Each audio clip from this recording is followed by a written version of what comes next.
Capítulo 10. El mal y la providencia. 1. La cuestión del mal. La cuestión del mal ha ocupado siempre a la mente filosófica, que se pregunta acerca de su naturaleza, alcance y sentido en la existencia humana. Son asuntos en parte teóricos, que se prestan necesariamente al análisis especulativo y a la dilucidación intelectual y religiosa. Pero la cuestión del mal no es principalmente un problema teórico. Es un asunto vital y urgente en la existencia del hombre y de la mujer, que ha de recibir alguna respuesta o aclaración en el hoy de cada biografía personal, y no puede aplazarse para mañana. El mal es un hecho patente que reviste multitud de formas, y que se presenta, sin embargo, ante nosotros con una terrible unidad. Es una realidad siniestra, amenazadora y agresiva, que adopta una veste enigmática y misteriosa, a la vez que parece desbordarnos por todas partes, y comprometer de modo inevitable la frágil condición humana. Los seres humanos de todos los tiempos han sufrido el mal y el dolor.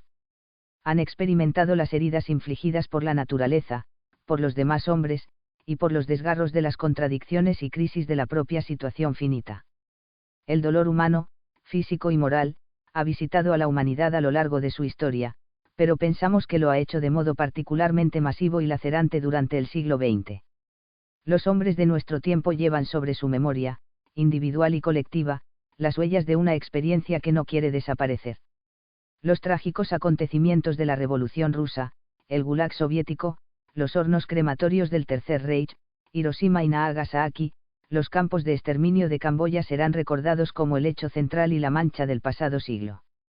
Nunca han sido extinguidas tantas vidas humanas en tan poco tiempo ni con una combinación tan lúcida de ingenio tecnológico, fanatismo y crueldad.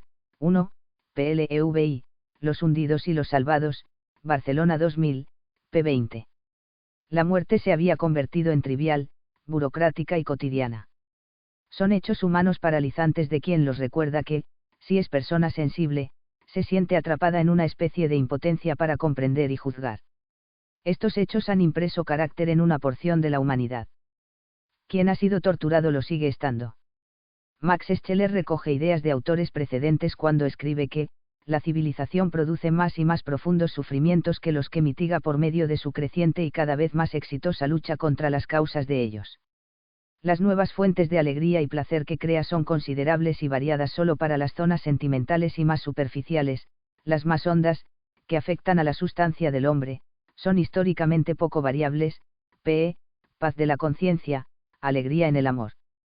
Nuestra organización sensorial está hecha de tal manera que la escala de intensidad de los dolores es mayor que la del placer. El dolor no es entonces solo más susceptible de aumento, no es solo más estable y menos susceptible de ser aminorado por adaptación, es también menos relativo que el placer. 2. El sentido del sufrimiento, Buenos Aires 1979, p. 37. El hecho del dolor humano ha sido y es capaz, sin embargo, de despertar en los hombres el deseo de vivir, y muchos han llegado a percibir que solo el dolor desentraña por completo el sentido de la vida, que continúa siendo enigmático. Han descubierto que los objetivos de la vida son la mejor defensa contra la muerte, cuyo precursor y anuncio son el sufrimiento y la enfermedad. Pero la condición humana dolorosa es, con todas sus incertidumbres, una de las raíces más poderosas del pesimismo cultural, que retorna periódicamente como clima espiritual de amplios sectores de la humanidad que piensa y siente. Ese pesimismo se manifiesta en ideas y sentimientos críticos acerca de la existencia misma de Dios, que es, una vez más, puesta en duda por hombres y mujeres que creen encontrar una honda incompatibilidad entre la realidad de un Dios bueno y el hecho del dolor humano. Quienes piensan de ese modo lo hacen en un mundo donde la religión y los creyentes mantienen una presencia abrumadora respecto al ateísmo y a los incrédulos. Pero esa minoría pensante y agnóstica es la continuadora de antiguas objeciones contra Dios y la religión. Estas objeciones se han intensificado con motivo de las tragedias humanas del siglo XX, y adquirido una especial virulencia existencial, aunque su peso intelectual sea el mismo que tenía en el mundo filosófico de la antigüedad. La crítica a la existencia de Dios a la vista del mal, representa un desafío al filósofo de la religión, que debe ocuparse necesariamente de ella. El debate sobre si los atributos divinos de omnipotencia y bondad infinita son o no irreconciliables se remonta, por lo menos, a los epicúreos de los siglos anteriores al cristianismo. Estos filósofos argumentan que dado que el mundo rebosa de mal por todas partes, es obligado concluir que Dios es también malo, o impotente, o ambas cosas. Un Dios todopoderoso e infinitamente omnisciente y benévolo, asumiendo que tal ser sea lógicamente concebible, habría sido capaz de crear un mundo sin mal, y habría tenido el deseo de hacerlo. Una respuesta de la teología natural suele mantener, con diversos matices según los autores, que dado, en efecto, que Dios es infinitamente bueno, sabio y poderoso, debe haber creado el mundo mejor de entre todos los mundos posibles. En este mundo, el conjunto del bien sobrepasa la totalidad del mal del modo máximamente posible. Parece entonces cierto, como algo incluido en el concepto mismo de ser perfectísimo, que vivimos en el mejor mundo lógicamente concebible. Esta clase de razonamiento posee un alcance limitado, y para muchos apenas resulta convincente. El marco de interpretación se halla afectado por una considerable carga de emotividad y de modos de sentir personales. Si el problema del mal se plantea como una queja personal y moral contra Dios y el mundo que ha creado, las respuestas que se ofrezcan satisfarán a quienes están satisfechos con su propia existencia, y serán insuficientes para quienes lamentan su vida. La gran mayoría de los seres humanos busca con afán alguna certeza positiva de que su vida se halla protegida por la sabiduría y la solicitud divinas, que el mundo contiene ocultos sentidos que serán revelados algún día en el cielo o en la tierra, y que el destino individual y colectivo del hombre será parte de una historia donde dominen la justicia, el amor y el bien. 3. CFR.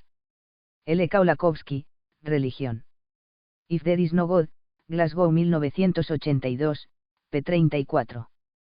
Pero en filosofía de la religión no existen respuestas fáciles a estas cuestiones existenciales y urgentes. Nos movemos sobre todo en el plano lógico y de la coherencia argumentativa, que si bien no excluyen otras consideraciones que hablan al entero ser humano, han de mantenerse a nivel racional.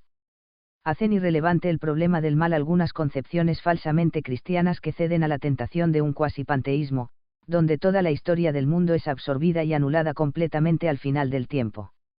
El mal no es en esta visión algo realmente malo. Lo consideramos así porque nuestra mente limitada absolutiza ciertos fragmentos de la historia humana, sin apreciar que en los planes divinos, el mal sirve únicamente la causa del bien. De ese modo, la cuestión del mal no es en realidad resuelta, sino cancelada, porque todas las cosas que imaginamos ser malas son meramente materiales para construir una perfección futura. 4. Ibid, p. 35.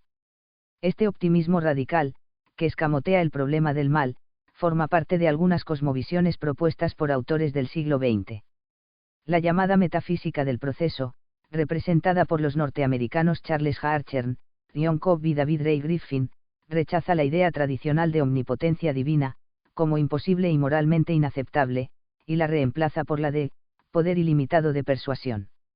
Estos autores conciben el mundo como un ámbito en el que Dios no puede unilateralmente hacer su voluntad, dado que las criaturas poseen una fuerza inherente de autodeterminación. Para obtener sus fines en el mundo, Dios trata de persuadir a sus criaturas a fin de que busquen y consigan realizar las posibilidades más valiosas. El problema del mal quedaría resuelto en el papel mediante la negación de la omnipotencia divina. Los males del mundo se explicarían como acciones negativas de las criaturas, que Dios no tendría poder de controlar. Estamos sin duda ante una idea de Dios puramente imaginada por una mente humana desorientada e irreal. Dios no es aquí una realidad personal y viva, sino un principio construido especulativamente. Una deidad que no es todopoderosa no puede ser, además, objeto verdadero y propio de adoración. Resulta también incoherente en esta concepción estética, presentar el problema del mal como una objeción moral contra la idea clásica de Dios. 5. CFR M. L. Peterson, de Problema of Evil, en PLQINN, C.T. Aliaferro, y 10, A Companion to Philosophy of Religion, Oxford 1997, p. 400. Entre las más conocidas respuestas del teísmo al problema del mal y su relación con la existencia de Dios se encuentra la que ofrece el filósofo analítico norteamericano Alvin Plantinga 6, CFR. God and Other Minds, Ithaca 1967, The Nature of Necessity, Oxford 1974. Se trata de la defensa basada en el libre albedrío. Quien argumenta a favor de esta tesis intenta mostrar que las proposiciones, Dios es omnipotente, omnisciente y totalmente bueno, y, existe el mal, son compatibles, y lo hace demostrando que hay un mundo posible en el que ambas son verdaderas. Plantinga razona que es posible que Dios tenga una razón moralmente suficiente para crear un mundo que contenga mal moral. Concibe un escenario en el que Dios produce un mundo con seres morales libres, porque no puede haber ningún bien moral sin libertad humana. Afirma luego que, si bien es posible un mundo en el que criaturas libres hagan solo el bien, el crearlo no estaría dentro del poder divino, porque lo que hagan las criaturas libres es asunto de ellas. Nuestro autor ve entonces posible sostener que, cualquier persona puede obrar mal en cualquier mundo imaginable, y que, no está dentro del poder divino crear un mundo que contenga bien moral pero no mal moral. Plantinga no pretende que esta proposición sea de hecho verdadera. Piensa que basta con que sea posiblemente verdadera, para refutar el argumento lógico contra la existencia de Dios a partir del mal. Richard Swinburne ha diseñado lo que denomina argumento basado en la necesidad de conocer el mundo por experiencia, a fin de tomar las decisiones apropiadas que exige la existencia humana. Swinburne afirma que si un hombre o una mujer han de hacer una opción libre y razonable sobre su destino, necesitan tener ante ellos un arco de acciones realizables, cuyas consecuencias buenas y malas deben comprender. Pero esta comprensión de la realidad solo es posible en un mundo que ha incorporado ya muchos procesos naturales que producen tanto el bien como el mal. Dice el autor, cuanto más y más variados sean los males observados y experimentados, más seguro será el conocimiento adquirido de las consecuencias de los procesos naturales, y mayor la oportunidad de una elección bien informada. 7. Knowledge from Experience, and the Problem of Evil, Enderacy Anality of Religious Belief, EdWJ. Abraham, S.W.H. Holzer, Oxford 1987, p. 165. Otras respuestas teístas a la cuestión del mal son la defensa epistémica y la apelación a las limitaciones cognoscitivas del ser humano. La primera pretende mostrar que es lógicamente posible señalar razones para que exista el mal. Pero no considera necesario concretar cuáles puedan ser esas razones. 8. CFRMM. Adams, R.M. Adams, y 10, The Problem of Evil, Oxford 1990, pp 38 a 52, 53. El segundo camino invoca el escaso conocimiento de la realidad y la imposibilidad de la mente humana para escrutar los designios divinos en relación con el mal. Ambas respuestas pueden considerarse sumamente débiles. Diversos filósofos analíticos hablan de que no existe el mejor mundo posible. Para cada mundo posible existe uno mejor. El argumento del mal fracasaría, porque sería lógicamente imposible, incluso para un Dios omnipotente, crear un mundo concreto que fuera el mejor mundo posible. Podría entonces concluirse que es lógicamente imposible crear un mundo particular que sea el mejor mundo posible. 9. CFRPF Orest, The Problem of Evil, To Neglected Defenses, Sofía 20, 1981, 49 Redman, A Particular Problem of Creation, en SMAC de Onal Edificio, Being and Goodness, Izaka 1991, pp 229-249. El valor de estos y otros argumentos puede ser aceptado o discutido según el posicionamiento intelectual y religioso de los críticos. Las discusiones en torno a su alcance resultan de hecho interminables y no siempre parecen llegar a conclusiones que convenzan a todos. Pero es evidente que la razón no enmudece ante la cuestión del mal, aunque el hombre ha de meditarla con todos sus recursos anímicos, que exceden lo racional. La razón contribuye en cualquier caso a iluminarla, y muestra que pueden existir motivos razonables que hacen compatible la existencia de un Dios bueno y la del mal, y que ambas cuestiones se alumbran y disciernen con la misma luz, si ésta es suficientemente intensa. 2. La providencia. Solemos entender por providencia la acción consciente, amorosa y continua por la que Dios dirige el desarrollo de la naturaleza, el curso de la historia, y sobre todo la vida de los seres humanos hacia el fin que ha previsto para ellos. Providencia alude en realidad dentro de la visión cristiana a un atributo que pertenece íntimamente al modo de ser y operar de Dios. La idea de providencia divina proviene de la reflexión filosófica y del mundo bíblico, si bien contiene sentidos diferentes en cada uno de esos dos ámbitos, que se hallan presididos por el logos racional y la palabra revelada, respectivamente. La providencia, pronoia, tiene que ver en el pensamiento griego con la racionalidad, coherencia y orden interno del mundo, cosmos, cuyas leyes inmutables y eternas rigen armoniosamente tanto el destino de los seres humanos como el equilibrio y los movimientos del entero universo. La noción preponderante estoica de pronoia es un aspecto de su panteísmo racional, y dialoga críticamente con la idea de fatum, fatalidad, que domina la tragedia clásica antigua. El mundo se ocupa necesariamente y cuida sin distracciones de todo lo que forma parte de él, y lo hace de modo espontáneo en una actividad que se asemeja a lo técnico y mecánico. Otra concepción paralela de providencia se origina en la historia de la salvación que se despliega en los relatos bíblicos. El centro de estas narraciones es precisamente la figura imponente de Dios Creador Todopoderoso y Señor solícito del universo, que se ocupa intensa y detalladamente del mundo que ha creado, y especialmente del hombre y de la mujer. La noción griega de providencia impersonal y abstracta se hace personal y concreta dentro de la visión cristiana, y se convierte en atributo inseparable de Dios amoroso, Rey del mundo y de todo lo que contiene. 10, Ireneo de León, Adversus Aereses, 3, 25.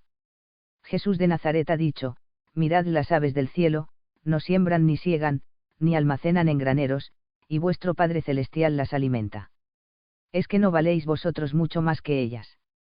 11, Mt 6, 26.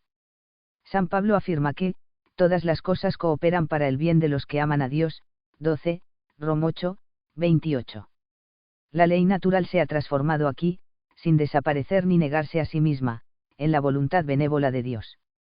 San Agustín hablará más tarde de la historia humana controlada por la providencia divina. 13, La ciudad de Dios 5, 21. La idea cristiana de providencia supera de ese modo las nociones de fatalidad, destino y azar, y otras más o menos equivalentes, donde reinan la casualidad y la necesidad.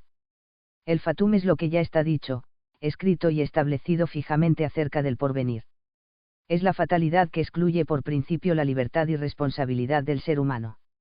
Lo explica muy bien Séneca cuando dice: hace tiempo que está determinado lo que te hará alegrarte o llorar. ¿Qué debe hacer entonces un hombre virtuoso? Debe ofrecerse al fatum. Es un gran consuelo pensar que seremos llevados junto con el universo. La misma necesidad que nos ordena vivir o morir de un modo determinado, vincula también a los dioses. El gran creador y gobernante del universo obedece los decretos del fatum que él mismo ha escrito. 14, de Providentia 5, 7, 8. El destino ciego guarda relación con esta fatalidad. Es la necesidad ineludible de la vida, es lo extraño, lo frío, lo violento. Resulta siempre impenetrable y mudo frente al ser humano frágil que interroga. Existe, sin embargo, una respuesta cristiana. Allí donde en la creencia fatalista actuaba una fuerza inaprensible e impersonal, aparece la persona del Padre. Cambia así todo el carácter de la existencia. Hay alguien que responde de todo lo que le sucede al hombre. El destino es irresponsable. Parcas y Nornas, Moira y Ananke no responden de lo que tejen. No saben ni siquiera lo que hacen, porque no son personas, sino fuerzas y elementos de la existencia del mundo.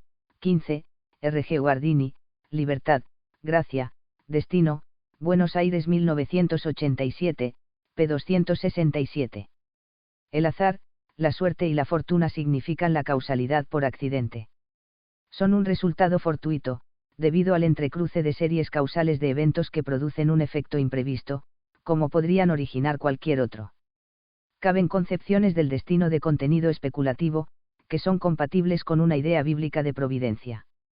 Una de ellas se halla en el pensamiento de Max Scheler, que considera el destino como la unidad de un sentido que lo anima todo, que representa en el hombre y en torno a él la conexión esencial e individual entre el carácter humano y el acontecer. 16, Ordo Amoris 1934, p. 114.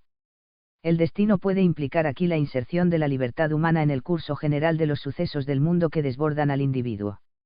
El destino es independiente del querer y del deseo, pero puede ser informado en cada ser humano por las propias iniciativas libres. Las variantes análogas de la idea de providencia que se encuentran en las religiones de origen no bíblico se relacionan con el orden cósmico, que puede aparecer de modo personalizado, como por ejemplo en la diosa egipcia Maat, pero que suele revestir formas impersonales. Así ocurre en el Asia iranio, la Artie hindú, y el Tao chino. Asia es el nombre con el que la religión persa de Zoroastro designa un orden cósmico, que es tanto natural como ético. Asia se asocia al elemento y cultos sagrados del fuego. Es el polo contrapuesto a Drag, que representa el mal, el engaño y el desorden. La Artie hindú es la legalidad eterna por la que los dioses protegen el mundo contra el caos y la ignorancia, y lo mantienen en el orden. Si bien el poder de Artie opera según sus propios principios, el hombre conocedor de los métodos adecuados, puede manipular ese poder para su propio beneficio. Los dioses son generalmente benévolos y amigables con los hombres observants de RTA. La noción de Tao es de gran importancia en las religiones chinas, especialmente en el taoísmo, que es un sistema más místico que filosófico. El Tao, que significa camino, es un concepto difícil y complicado. Representa el orden cósmico, pero es también una fuerza primaria que da sentido y rumbo a todo lo que existe. No puede expresarse racionalmente, de modo que el discurso sobre el Tao se apoya en metáforas y símbolos. El Dios providente cristiano, según su concepción tradicional, destierra de la vida humana tanto la casualidad como la tragedia, e impone al hombre y a la mujer la tarea, nunca del todo realizable, de comprender y meditar los caminos divinos. La historia adquiere el carácter de un escenario dramático en el que actúan personas de carne y hueso, que son, junto a Dios, pero a nivel distinto, protagonistas activos del curso histórico. La realidad no se compone de esencias, sino de sujetos libres, que tienen capacidad de amar y de odiar, de entrar en los caminos de Dios o de resistirlos. El sentido de la vida humana individual y de la historia no ha de ser buscado principalmente en la existencia finita del hombre, cerrada en sí misma. En este marco reducido, el existir humano deviene trágico por esencia. Pero tampoco podemos ver el régimen divino del mundo como un protectorado en el que el hombre vive y existe cómodamente. La acción providente de Dios no anula las incertidumbres de la condición humana. Es precisamente la percepción intensa, y a veces angustiosa, de esta precariedad la que agudiza, por contraste, el sentido de providencia en el hombre y la mujer caídos y redimidos. Discernir la mano de Dios en su vida es uno de los trabajos más serios y necesarios del hombre. La providencia no constituye un orden fijo e inmóvil, que ya desde siempre está ahí, sino algo que se realiza constantemente por una acción ininterrumpida de Dios. 17, CFRG Guardini, Libertad, Gracia, Destino, CIAT. P. 204. El racionalismo deísta desconoce la realidad de la providencia y se conforma con un gran artífice del mundo o causa universal, que actúa mediante leyes generales, no particulares. Algunas ideologías han desvinculado la providencia del misterio de Dios, la han secularizado y abusado de ella, para la consecución de fines temporales. Ocurre así en algunas corrientes puritanas, en versiones de la religión civil, e incluso en el discurso de regímenes totalitarios del siglo XX. Puede ocurrir que la concepción de Dios sea la de un ser tan lejano e inescrutable en su inapelable trascendencia y en sus decisiones, que, de hecho, la vida humana se conciba como absolutamente determinada por una misteriosa y arbitraria voluntad divina, que no es la de un hacedor amoroso e inclinado sobre sus criaturas. Calvino, Islam. La providencia rectamente entendida plantea la cuestión de cómo el poder directivo y pleno de Dios se hace compatible con las acciones libres de la criatura humana. Hay una postura determinista, representada por Lutero y otros autores protestantes, que considera la libertad humana una ilusión y atribuye a Dios la entera causalidad de los actos del hombre, que sólo serían libres en apariencia. Esta tesis ha conseguido, sin embargo, pocos seguidores. Siempre se ha abierto camino el deseo de hacer compatibles providencia divina y responsabilidad humana. Ardientes defensores de la providencia como rectora de las vías del hombre afirman que Dios, como causa primera y universal, es la causa última y determinante de todo lo que existe y ocurre. La eficacia de las decisiones divinas es coherente con una genuina libertad humana, porque Dios no solo determina lo que sucede en el mundo, sino también el modo en que las cosas suceden. Dios puede entonces determinar las acciones libres, porque ninguna acción puede tener lugar sin una acción divina concurrente. Al actuar libremente el sujeto humano, Dios determina simultáneamente sus acciones, salvando así tanto la libertad del sujeto como la causalidad última divina. La objeción del preconocimiento divino de los actos humanos, que no serían realmente libres por estar bajo control de Dios, no representa un obstáculo insuperable, porque para ser libre, un acto humano necesita solo estar bajo control próximo del hombre, y este control es compatible con la acción universal de Dios como causa primera. Algunos autores invocan las ideas de eternidad divina y de que Dios se halla fuera del tiempo. Si es así, no tiene mucho sentido hablar de Dios como conocedor previo de lo que ha de ocurrir, dado que es necesario concebirle como sujeto consciente y atemporal de lo que ocurre en el tiempo. El argumento contra la libertad basado en el preconocimiento divino presupone que Dios vive y conoce en el tiempo, y por tanto, se disuelve cuando consideramos el sentido de la eternidad divina. 3. La oración. La petición de favores o ayudas a Dios o a una entidad sobrenatural responde a un impulso natural del ser humano, nacido de la conciencia de que nuestra vida y su correcto desarrollo no se hallan del todo ni únicamente en nuestras manos. Hay instancias de lo alto que tienen que ver con el curso temporal de nuestra existencia. Esta convicción se formula en textos clásicos, como el Taimeo platónico, donde podemos leer: todos los hombres de mente recta invocan siempre a Dios al comienzo de cualquier tarea, pequeña o grande. También nosotros, que vamos a examinar la naturaleza del universo, si es creado o existe sin creación, debemos invocar, si no hemos perdido el juicio, la ayuda de dioses y diosas, y orar para que nuestras palabras les sean aceptables, y coherentes consigo mismas. 18, Taimeo, 27 BC.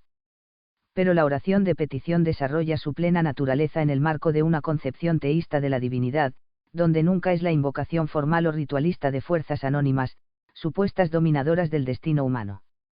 La verdadera oración es una acción del hombre, correlativa a la idea de un Dios providente que se ocupa de su vida y no es indiferente a su suerte temporal y eterna. La oración que impetra a Dios bienes materiales y espirituales no cuadra en los presupuestos del determinismo, según los cuales todo está escrito y, por tanto, no tiene sentido orar. Tampoco es concebible en un sistema deísta, en el que Dios nada tiene que ver con el mundo, una vez que éste ha sido creado y goza de un curso propio. Lo que se pide en la oración sería aquí solicitar una indebida interferencia de Dios en un mundo que ya no puede admitirla. La oración propiamente dicha no es un conjuro mágico que se hace a Dios para que actúe. Dios puede ser impetrado y suplicado, pero no conjurado ni manipulado, como si su tarea consistiese en estar disponible a los caprichos humanos. Tampoco es la oración un intento, supersticioso e ingenuo, de que la voluntad divina infinita se pliegue y acomode a la finita e insegura voluntad del hombre. No es petición de que Dios acuda en nuestro auxilio, según la manera que nosotros establecemos, o dentro de la horma limitada que ofrecemos al actuar divino. El hombre y la mujer que oran no solicitan acciones espectaculares de Dios a favor suyo, ni piden necesariamente milagros. Piden sencillamente que las vías ordinarias y comunes por las que la providencia gobierna el mundo sean propicias y favorables a lo que el orante percibe como una necesidad más o menos urgente y difícil de satisfacer. La respuesta a la oración no requiere tampoco milagros por parte de Dios.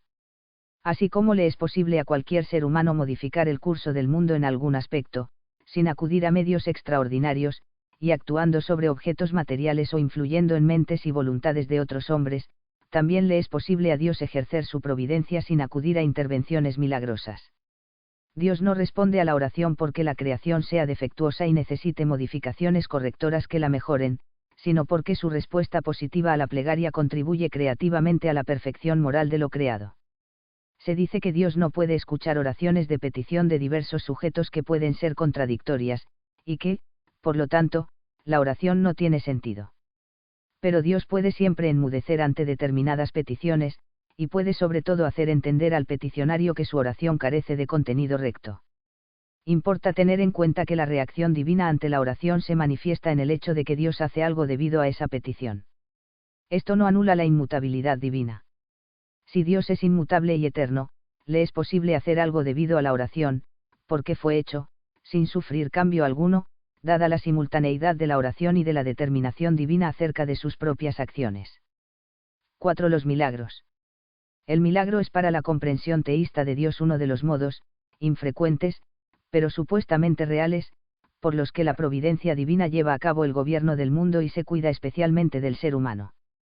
El milagro no forma parte del régimen y funcionamiento ordinarios del universo físico, pero ocupa un lugar en los designios divinos a favor del hombre y de la mujer, como centro que son de la creación caída y redimida. Los hechos milagrosos se diferencian de lo simplemente maravilloso, o prodigioso. La presencia y el colorido popular que impregnan numerosos relatos sorprendentes y ajenos a la tradición bíblica, testimonian una idea de lo milagroso, cuya esencia reside casi exclusivamente en la espectacularidad.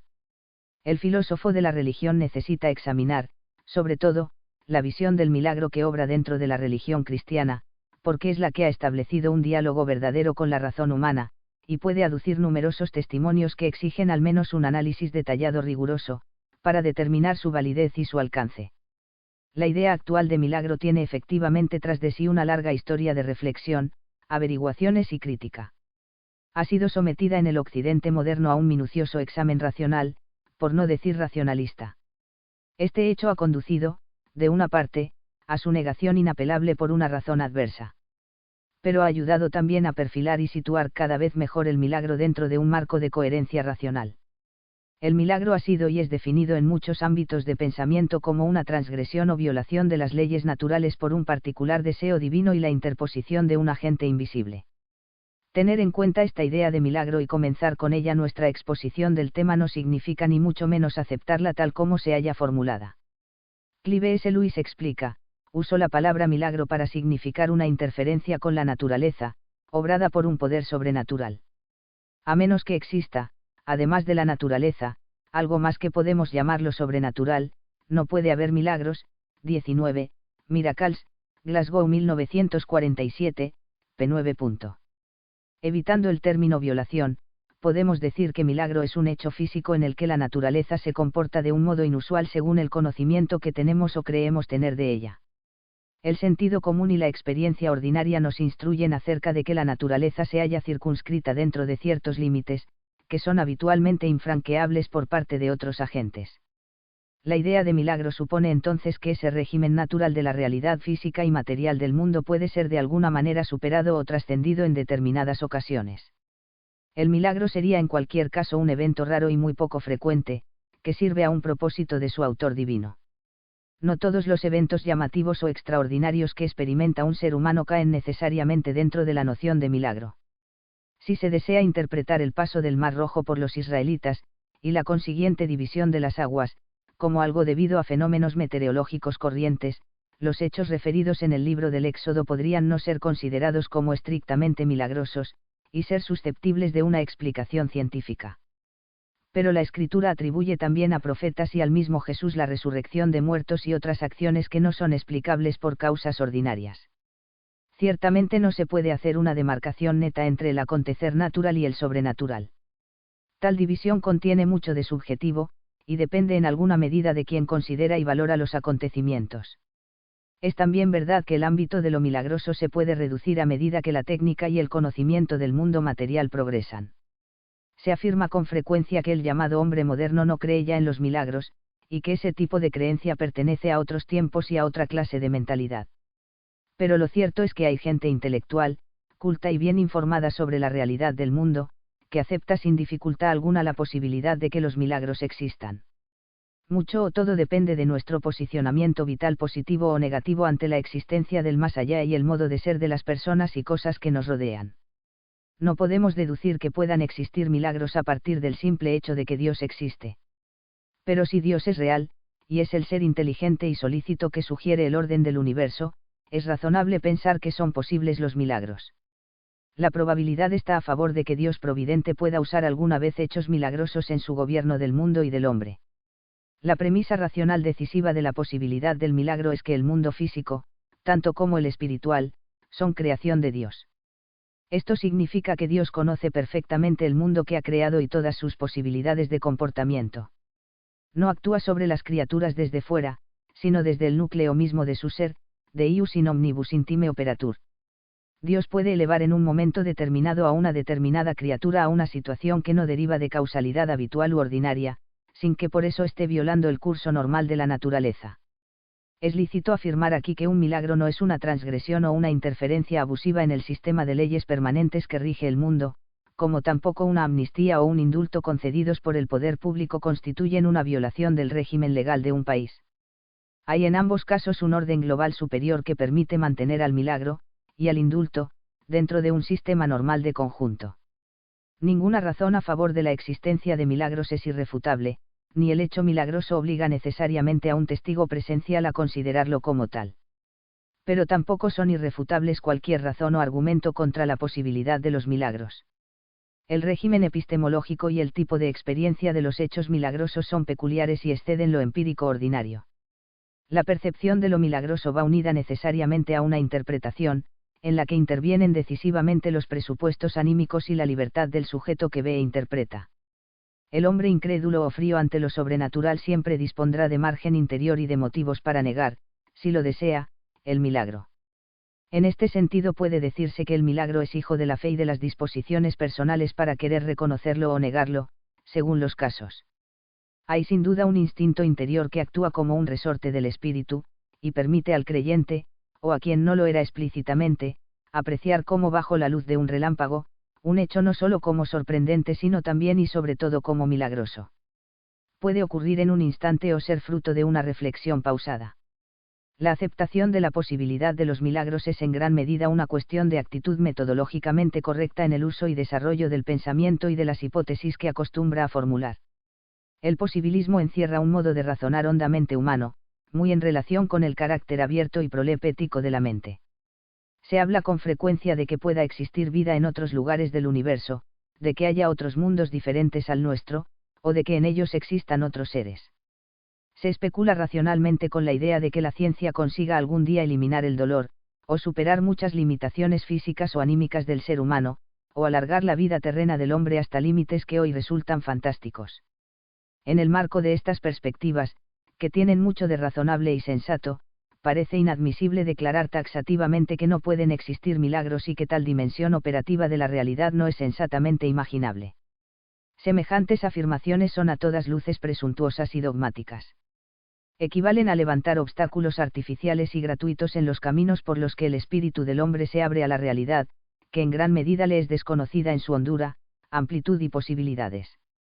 Cabría recordar a muchos críticos de los milagros la advertencia de Hamlet a su amigo Horacio, hombre de buena fe que había frecuentado la universidad: en el cielo y en la tierra hay más cosas de las que puede soñar tu filosofía. 20, Hamlet, acto primero, escena 13. Al igual que la razón humana se puede abrir a la fe, el mundo natural se puede abrir a una dimensión oculta de su ser, en la que puede ocurrir el milagro. La razón se trasciende a sí misma, sin negarse, en esa apertura a la fe. El mundo físico hace lo propio, es decir, se trasciende a sí mismo en el milagro, sin hacer un paréntesis en el régimen establecido de sus leyes. El milagro aparece en los márgenes de contingencia que ofrece el universo material, pero se sitúa cómodamente dentro del orden natural de las cosas. Sobre las curaciones ocurridas en Lourdes, ha escrito la autora inglesa Ruth Harris: cicatrices y vestigios de tratamientos médicos testifican la desaparición de la enfermedad, demostrando que los milagros no eran transgresión de las leyes naturales, sino más bien una divergencia planeada y distinta del funcionamiento usual del universo, un fenómeno discernible fuera de la percepción de la ciencia, por ser independiente de causas secundarias, pero coherente con una idea más alta de orden y designio. 21, Lourdes. Body and Spirit in the Secular Age, Nueva York 2000, p. 352. 1. p. LEVI, Los hundidos y los salvados, Barcelona 2000, p. 20. 2. El sentido del sufrimiento, Buenos Aires 1979, p. 37. 3. CFR. L. Kaulakovsky, Religión. If There Is No God, Glasgow 1982, p. 34. 4. Ibid. p. 35. 5. CFR M.L. Peterson, The Problem of Evil, en PLQINN, C.T. Aliaferro, y 10, A Companion to Philosophy of Religion, Oxford 1997, p. 400. 6. CFR. God and Other Minds, Izaka 1967, The Nature of Necessity, Oxford 1974. 7. Knowledge from Experience, and the Problem of Evil, Enderasian Analysis of Religious Belief, EWJ. Abraham, SWH Holzer, Oxford 1987, p. 165. 8. CFR MM. Adams, RM. Adams, y 10, The Problem of Evil, Oxford 1990, pp 38 a 52, 53. 9. CFR PF Orrest, The Problem of Evil, To Neglected Defenses, Sofía 20, 1981, 49 Redman, A Particular Problem of Creation, en SMAC de Onal Edificio, Being and Goodness, Izaka 1991, pp 229 a 249. 10. Ireneo de Lyon, Adversus Aereses, 3, 25. 11. MT 6, 26. 12. Rom 8, 28. 13. La ciudad de Dios 5, 21. 14. De Providencia 5, 7, 8. 15. R. G. Guardini, Libertad, Gracia, Destino, Buenos Aires 1987, p. 267. 16. Ordo Amoris 1934, p. 114. 17. CFR R. G. Guardini, Libertad, Gracia, Destino, CIAT. p. 204. 18. Taimeo, 27 bc. 19. Miracles, Glasgow 1947, p. 9. 20. Hamlet, acto primero, escena 13. A. 21. Lourdes. Body and Spirit in the Secular Age, Nueva York 2000, p. 352.